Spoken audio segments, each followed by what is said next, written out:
Welcome to Cuelist Tutorials. In this tutorial, we will be discussing the thumbnail view. As you can see here, we have a PDF script and we have just a few cues in our PDF script.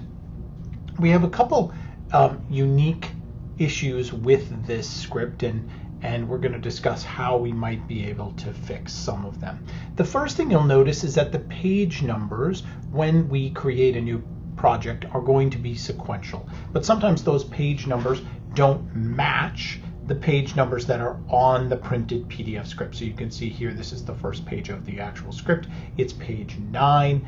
On our PDF, it's page 6. So our page numbers are all off from the original script. Now, over here on the left side of the toolbar, we have an icon of 4 little boxes, and that will take us into thumbnail view. You can click on thumbnail view and you're going to see, no surprise, thumbnail views of every page of your script.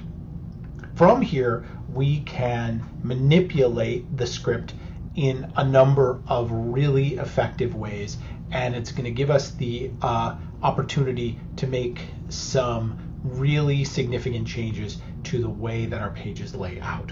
So you can see up at the top we have a few different options: replace, insert, delete, adjust selected page numbers, and over here at the right we have reset all page numbering. We're going to start with the replace, insert, and delete features. It is important to note that any changes from the thumbnail view can only be done by the project owner and any user given administrative permissions. Right now, we are the project owner, so we're going to be able to make any changes we want. So let's identify some of the things that we can do here. The first is we can go in and delete a page. So in this script, we have a blank page 5. There's nothing on it. We might want to delete it. All we'd have to do is click on the page. You see that selecting it selects we get a little checkbox at the top. If we want to select multiple pages, we select the first and the last page, and that will create checkboxes on all those pages. But for this case, we're just going to delete this one page. So we're going to select that page. We're going to hit the delete button. Now, once we hit the delete button, a pop-up is going to come up, and it's going to tell us that we're going to delete page 5. Any cues or notes on this page will be deleted. That's true all the time. If you delete a page, all the information on that page will also be deleted. Information on any additional pages, be either before or after, should not be affected, but the information on that individual page will be deleted. Now, Cuelist is going to recommend that you create a backup before applying any changes.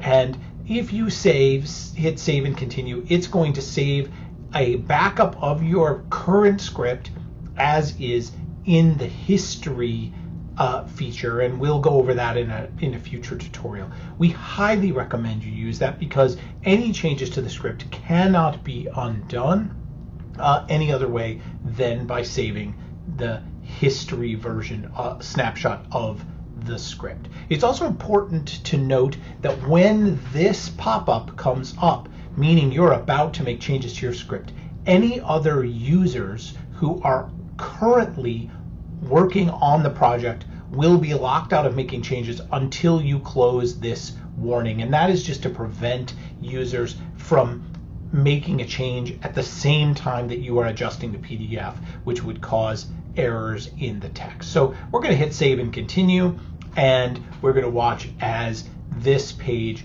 gets deleted and the script is modified. Now we see that the script has been modified. The page numbers have not changed, so we now have 1, 2, 3, 4, and then we have 6, 7, 8, 9. If we click on a page and then we go back into the script view, you can see that our cues are still where they were. So the cues are not affected even though we have changed the total number of pages. Now, let's look at the insert feature and see what we can do with the insert feature. One of the nice things we could do here is we can click on an individual page and we can hit that insert button. Once we do that, it's going to ask us, do we want to insert this page before or after, and what is the file we want to insert? A file can be multiple pages. It's going to insert all of those pages before or after. It doesn't have to be just a single page. So we've made a PDF here. In this case, we've made a PDF that is a ground plan view of our set. So we're going to insert that after the first page, and we're going to hit add page. Again, we're going to get that warning. We're going to save and continue, and we'll wait for Cuelist to apply the changes to our script.